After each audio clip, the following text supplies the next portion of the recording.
Praise the Lord Jesus. Hallelujah. Hallelujah. Praise God. I pray tonight that the Lord will open our hearts and understanding.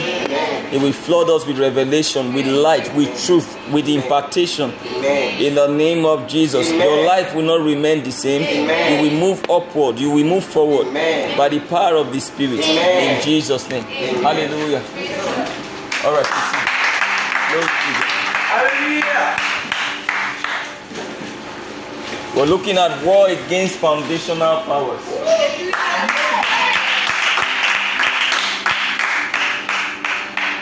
This message is going to bring you to a dimension of revelation of results correspondingly. Glory to God. Hallelujah. What is foundation?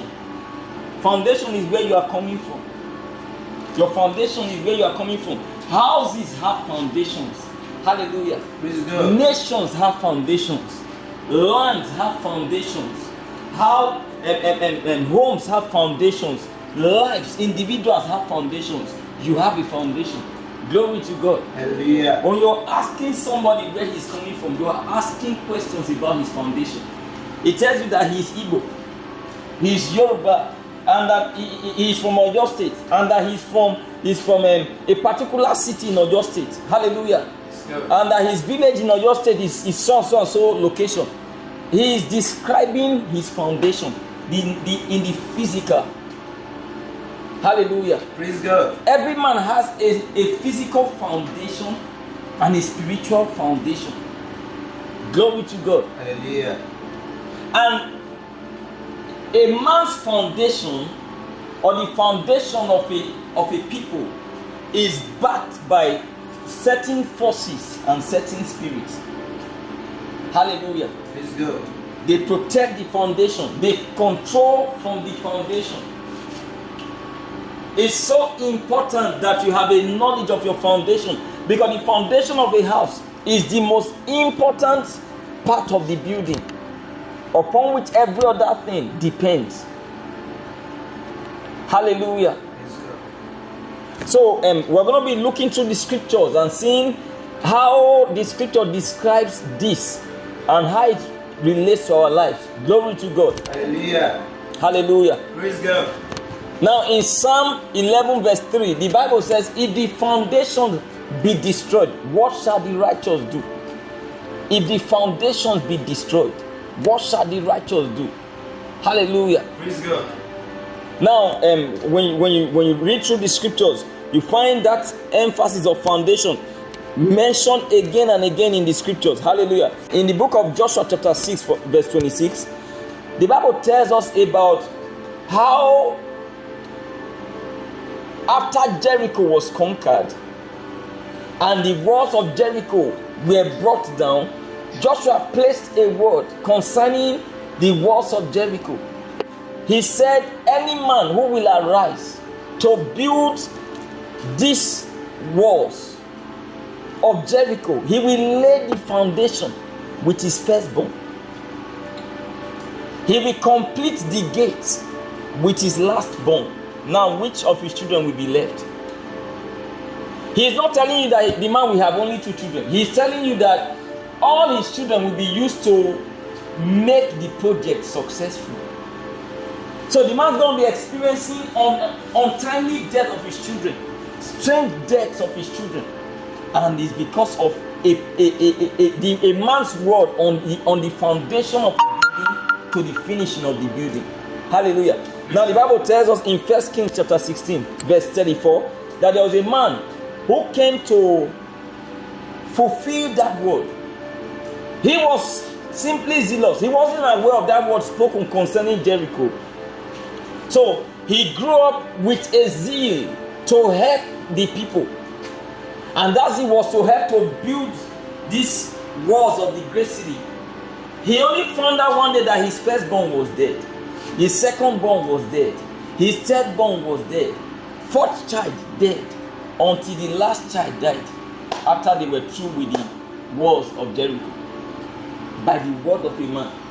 Hallelujah. Praise God. Now, when you read further in the scriptures, in the book of Jeremiah chapter 50, from verse 14 to 15, the Bible talks about the foundations of Babylon. Hallelujah. He said that the foundations are falling, therefore the walls are thrown down.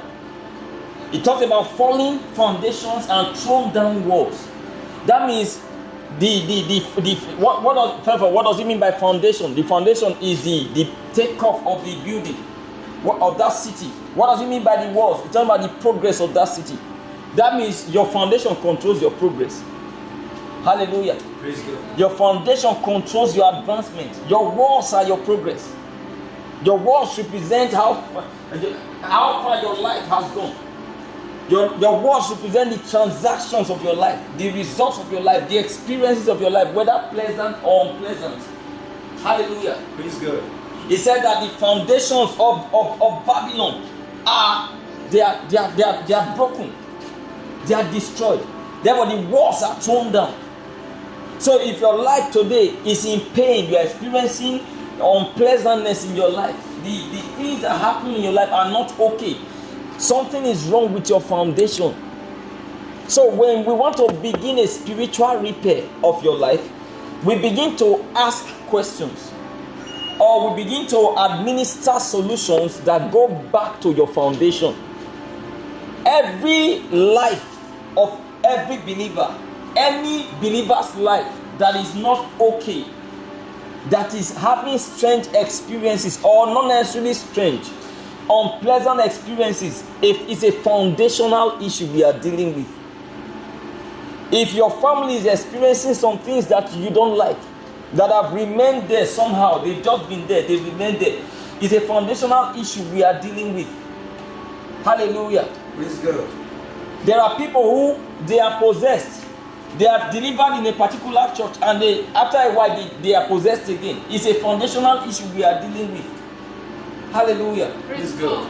There are people who experience some kind of cycling events in their lives. It's a foundational issue we are dealing with. Some people experience some kind of rejection everywhere they go, in everything they do. It's a foundational issue we are dealing with. Hallelujah. Some experience contradiction, a life of contraries, a life of conflict, where what they are is not what they experience. Hallelujah. They are what they are and what they are having are two different things. Hallelujah. Their expectation and their result are two different things. It's a foundational issue we are dealing with.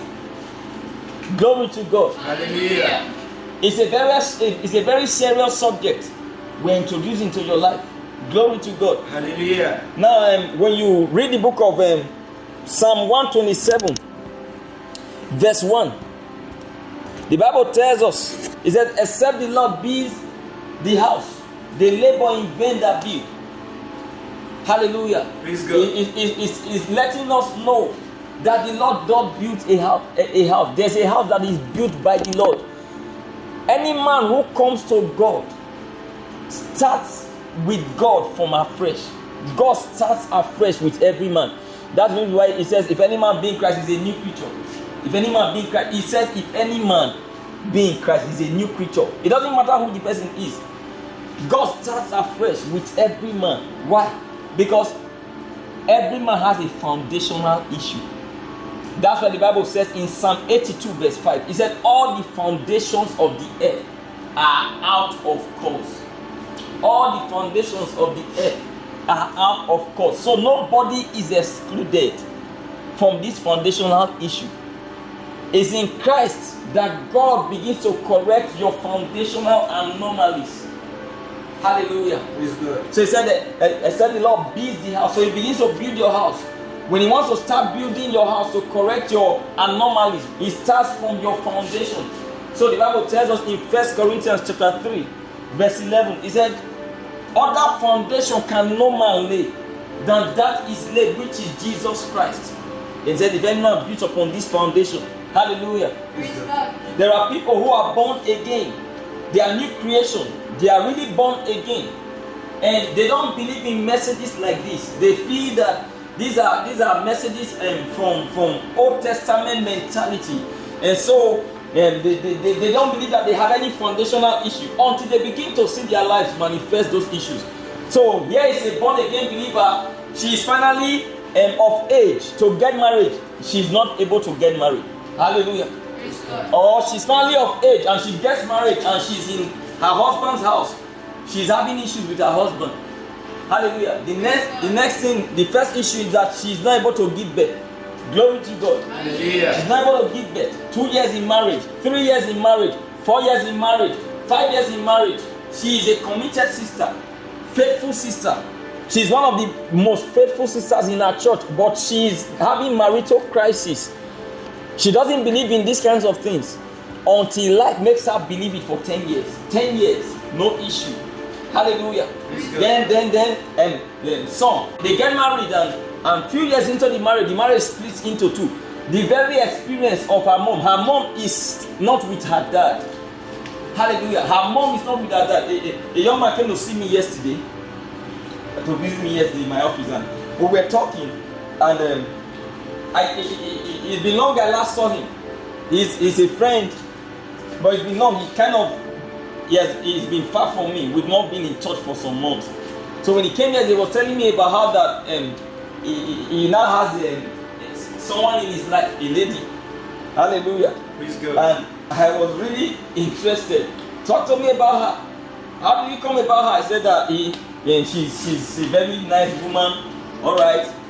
So that even his mom has approved of her, likes her. All right. So I actually was interested. So I began to ask questions. I said, this lady you're talking about, where are her parents? He said that her parents, her mom is in Elisha. Where about that? It's in Ibadan. What's up? How come? Said they are not together. Oh, they are not together. Okay. Then I was a bit uncomfortable, but I was digging. You know, there's a reason. Please, I'll come back here. There's a reason why in those days, when people want to get married, our parents, our great grandparents will tell us that we should wait, that they will give us feedback. We bring to them the love of our life. And they tell us that we should give them time, that they will give us feedback. They can see that she's a good girl, that she has good character, that she looks decent. They can see all of the things we told them is true. Nothing is wrong with her, but they want to investigate.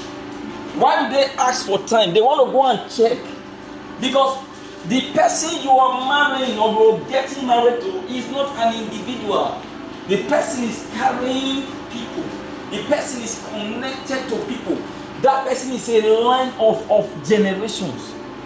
Every person in the line of that person is important in the decision you're about to make.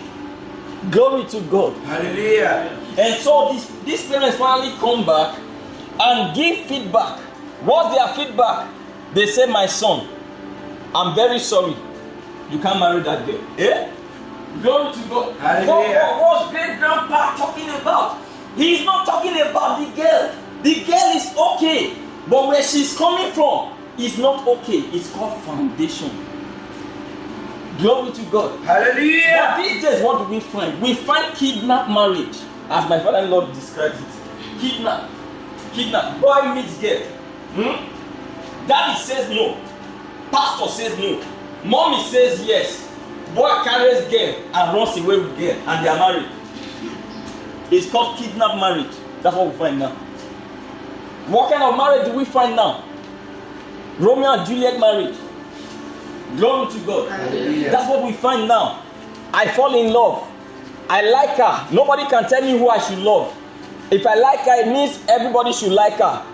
So I marry her, and that settles it. It doesn't settle it. It only settles it to the altar. Hallelujah. It doesn't settle it. There's a lot involved in what you have entered into. Then I asked the young man. I said, that particular lady, what's up with her?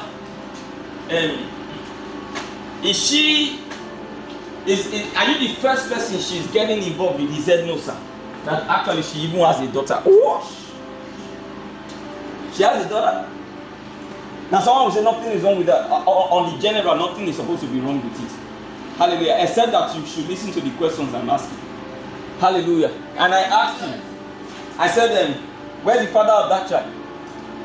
He doesn't know. He has not asked that question. Okay. I said, so how many men has she been involved with, like on a serious note, like marriage involvement? He said 3. Oh, 3. Where did you say her mom is again? He said her mom is in Elisha. What does she do? Who is she with? Is she with a man? No. She stays alone. What about her children? And I said, you said she's a good girl. She's a good woman. She has good character. I said, I want to ask you a question. Her character and her goodness couldn't keep her in her first home. Her character and her goodness couldn't keep her in her second home. Her character and her goodness couldn't keep her in her third home. Glory to God. Hallelujah. She's entering her fourth home and you think you will keep her.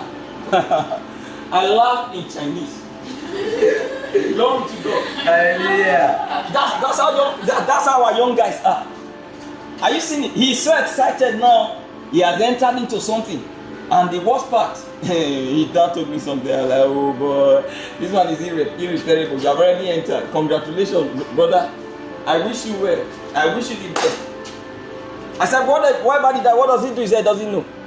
Oh, you don't know what the dad does. You don't know the dad. You've never met him, no, sir. He said, but he has his picture. Glory to God. Hallelujah. That's another foundation being laid on a wrong foundation existing. Are you listening? Yes, sir. A foundation is just being laid on a wrong foundation existing. Now, children are going to come through that foundation. Children are coming through that foundation. They are going to be born on a broken foundation, on a destroyed foundation. And those ones, if they are also careless, will continue to build like that until one day you meet a generation that is completely messed up by messed up decisions. Hallelujah. People who were not guided by the wisdom of God. I told you, I said, he that finds a wife finds a good thing is for people who have enough wisdom of God for the search. That's what I said. If you don't have enough wisdom of God for the search, please don't find a wife. Either you go and meet your dad to give you a wife, your grandfather, your gray haired dad to give you a wife, or you meet your gray haired mom to give you a wife, or you meet your man of God to give you a wife. Don't look for, let them give you. There are just two ways. It's either you have enough wisdom of God and it must be sufficient with the word of God, enough of the word of God in your life for the search, or you ask the people I just mentioned to give you a wife. There's nothing to be ashamed of. Meet your dad, say, daddy, please give me a wife. Hallelujah. Praise God. He will look for one. He will look for a girl he has been looking at for many years and give him. And give her to you. And say, my son, marry this girl. Then you marry the girl, you find that there is no problem. Hallelujah. There is no problem. No problem. 25 years, no problem. She actually worships you. You wonder what grandpa saw in this girl. And he said she's a good girl. Glory to God. We're talking about foundation now. Foundation is where you are coming from. What about foundational powers? We're not teaching foundation. We're teaching foundational powers and work against them. Hallelujah. What are foundational powers? They are the spirits, the forces that are backing where we are coming from. Foundational powers are familiar spirits that protect the heritage that we are carrying from where we are coming from. Hallelujah. Praise God. Oh, I love the words of Jeremiah. Jeremiah chapter 44 verse 3. He said, your fathers served gods that they did not know. He said they served gods that they did not know. They didn't know them. And yet they did service to them. Then Paul the apostle comes in the New Testament, Romans. He said the sacrifices that the Gentiles sacrifice. He said they sacrifice to devils and not to God. And yet they think it's God they are sacrificing to. He said they sacrifice to devils and not to God. Glory to God. Hallelujah. So, from where you are coming from, many years before you came, there were agreements, there were covenants, there were sacrifices, there were pacts that were made between man and God, between man and spirits, that are still in existence in those families, provided you are named according to that family, that come to find expression in your life and experiences even after you are born again. I will explain where born again comes in and why they transcend being born again. Let me tell you about being born again. When you are born again, you have come into the covenant of blood, the covenant of the blood of Jesus. Hallelujah. Praise God. That covenant begins to have expression in your life. Now, a type of being born again is the exodus of Israel from Egypt. The exodus of Israel from Egypt is a type of born again. Hallelujah. Egypt is a type of the world. Israel is a type of the believer, the new creation. Hallelujah. And so when a man is born again, he has left Egypt. He has left Egypt into the wilderness. From the wilderness to the promised land is the Christian experience. The promised land is a type of rest of the believer that we labor to enter into. Now, when Israel left Egypt, the Bible says Pharaoh pursued them. Why? Because they are Pharaoh's property. Forget that one that the Lord is saying that they are my people. He knows, but he can't just let them go like that. So Pharaoh pursued them. Pharaoh's soldiers pursued them. Pharaoh is a type of the devil. Pharaoh's soldiers are types of demons. Hallelujah. Praise God. Now, foundational powers have expression in people's life in 7 dimensions, in 7 manifestations. So these are the 7. Hallelujah. Praise God.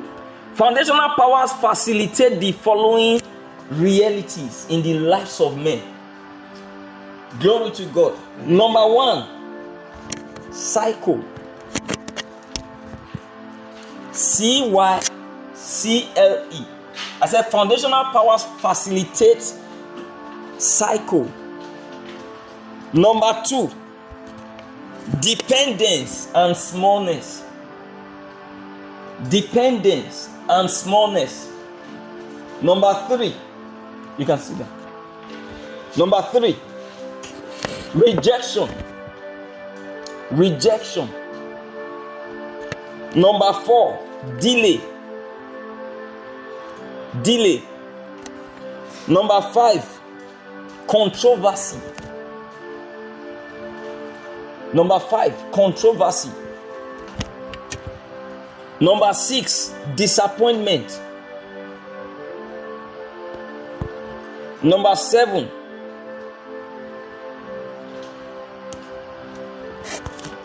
they facilitate shame and tamper with glory. Shame and tamper with glory. These are the 7 realities, experiences that are controlled by foundational powers. The amazing thing is that when you are having these experiences, you will so normalize them because you have actually been like that all your life. It's even the experience of your parents. So it doesn't look strange.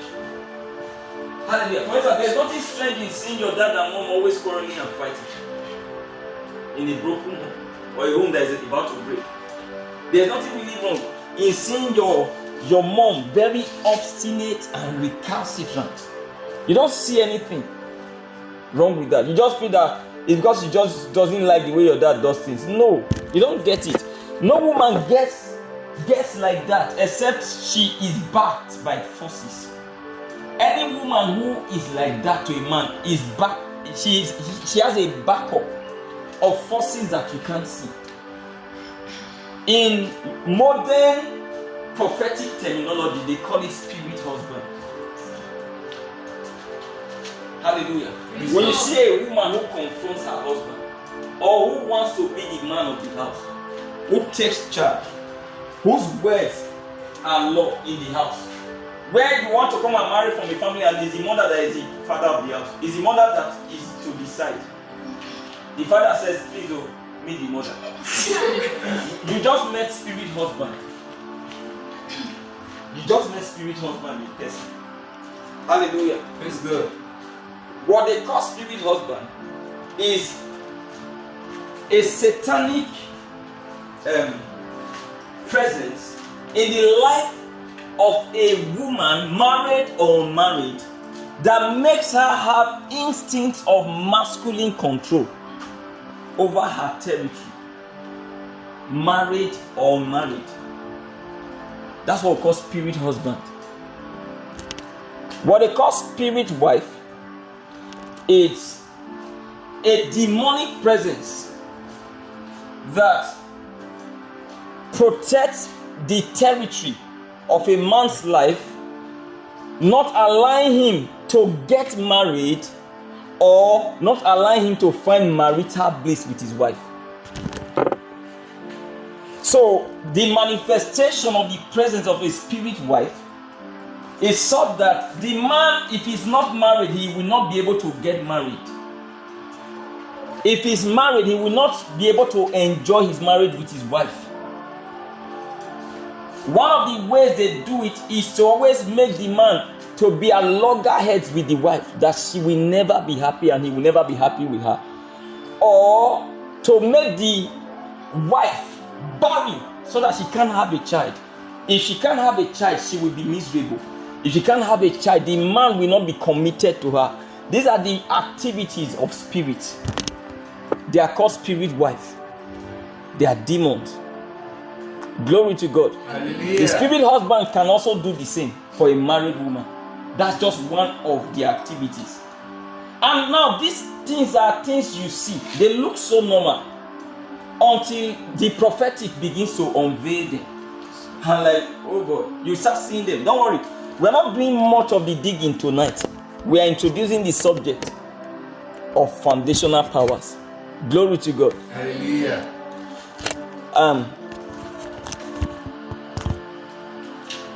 Jeremiah chapter 44.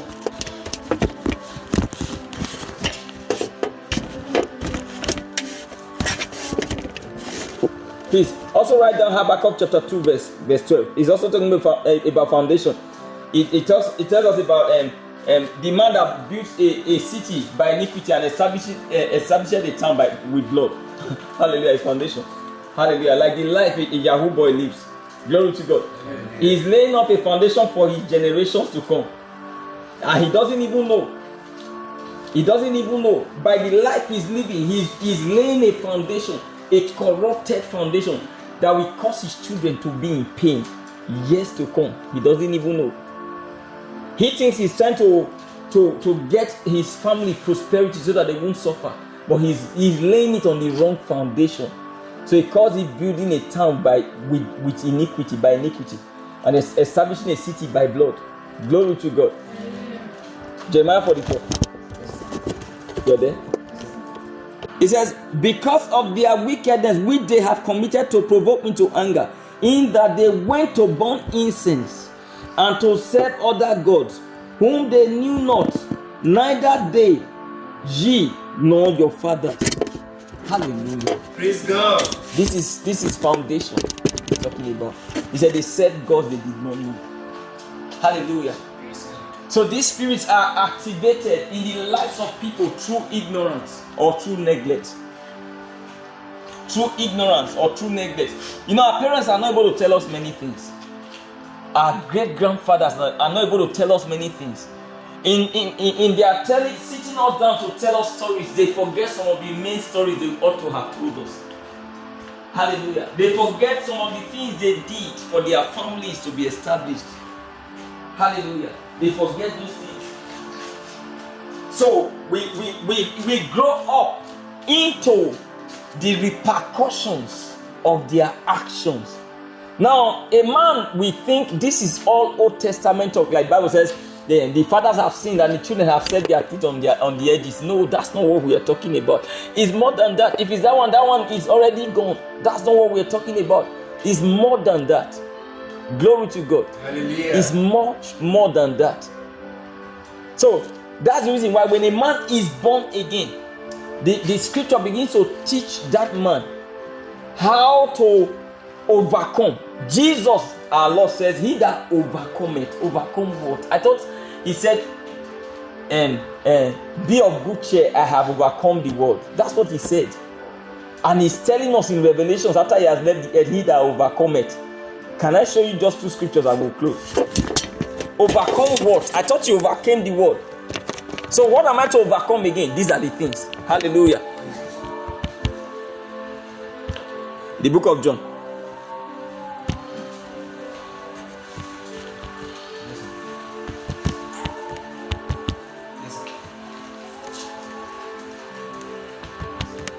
You're there?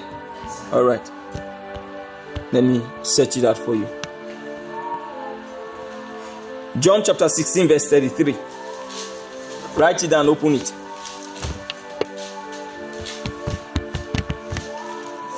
Are you there? Read it, 1 to go.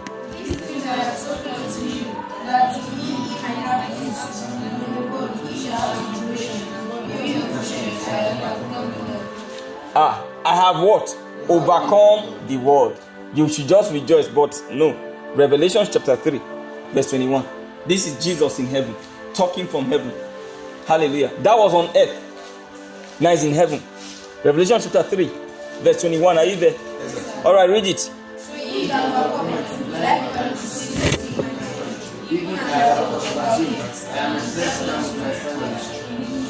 Who?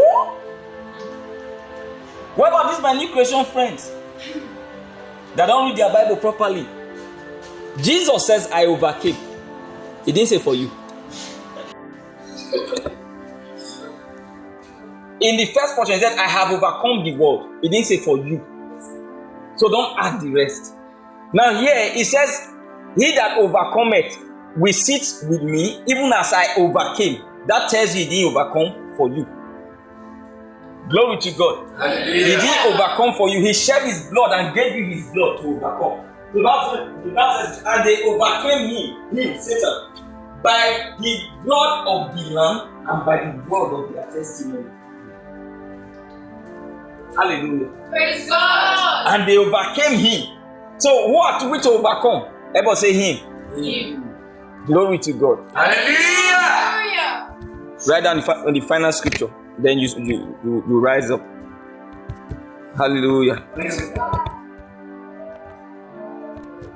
I pray God helps you to be able to finish this revelation.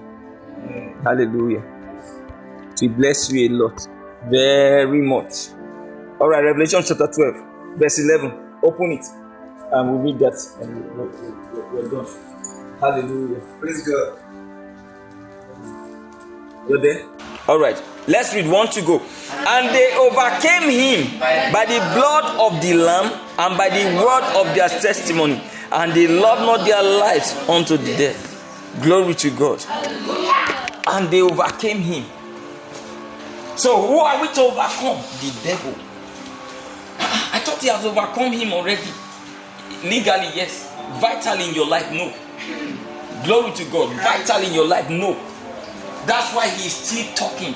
His voice is still loud. He's still finding expression. That's why you are still experiencing pain. Your life is not where it should be. You are not who you should be. You would have loved your life to be better, but some things are not just working. You praise as if heaven is short. Hallelujah. There are forces that are resisting these things. Hallelujah. Your victory in life, your enjoyment of life is in the conquest and defeat of foundational powers. Any man who has not won the war of his foundation cannot enjoy his life. Never. I don't care who the man is. Can never enjoy his life. Hallelujah. Even if you are a minister of God, a minister of the gospel, if you don't understand, have a revelation of the mystery of foundations and conquer your foundation, they will stop you where you are not supposed to stop. Glory to God. Yeah. That's why you get to some churches, you see 4 graves. First grave, the man of God that started the church. Second grade, the one who tried to continue the church. Third grade, the one who took over from the one who tried to continue the church. The fourth grade, the one who just entered and is gone too soon. What's the problem? What's taking them? Foundation. There are forces that are saying no. The Lord gave me a prayer this morning as I was praying. Boy, don't worry. On Friday we'll be engaged. I have a vigil with my leaders on Friday.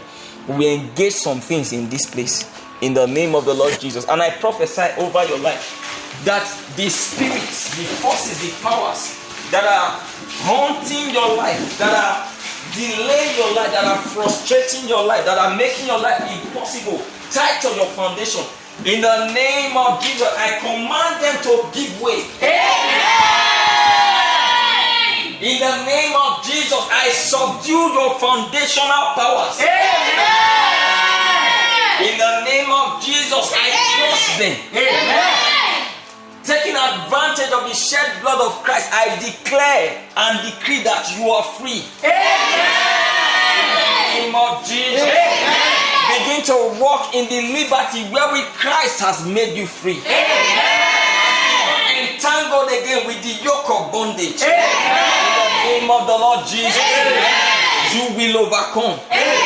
You will walk in victory. Amen. And no man and no spirit will stop you. Amen. In Jesus' name. Amen. Hallelujah. Rise on your feet.